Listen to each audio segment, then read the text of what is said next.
কোথায় যাবেন Emiliano Dibu Martinez?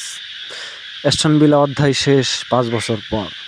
দলে যোগ দিয়ে কথা দিয়েছিলেন নিয়ে যাবেন চ্যাম্পিয়ন্স লিগে, কথা রেখেছিলেন। এবার যাওয়ার বেলা। সামনে দুটি রাস্তা খোলা আছে। প্রিমিয়ার লিগের মার খাওয়া দল ম্যানচেস্টার ইউনাইটেড এবং আর্জেন্টাইন ফ্যানদের সবচেয়ে প্রিয় ক্লাব বার্সেলোনা। কৃষকের যেমন গোলা ভরা ধান থাকে, এরকম বার্সেলোনার এখন দল ভরা গোলকিপার আছেন।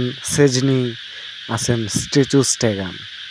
সামনের মৌসুমে সেজনি খেলবেন কিনা এখনও নিশ্চিত না হলেও জোরালো সম্ভাবনা তিনি খেলবেন। আবার গুঞ্জন শোনা যাচ্ছে স্ট্যাচু স্টেগান মেন গোলকিপার হিসেবে থাকবেন সামনের মৌসুমে।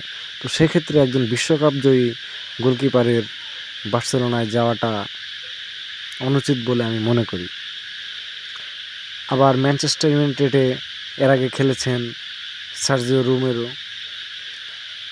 ম্যানচেস্টার ইউনাইটেডের মাঠ, প্রিমিয়ার লিগের স্টাইল খুব ভালোভাবেই জানা মার্টিনেজের। তো আমার মনে হয় খুব সম্ভাবনা আছে তিনি ম্যানচেস্টার ইউনাইটেডে যোগ দিচ্ছেন। দেখা যাক সময় কি বলে। তবে একজন বার্সা এবং আর্জেন্টাইন ফ্যান হিসেবে চাই তিনি বার্সাতেই যাক।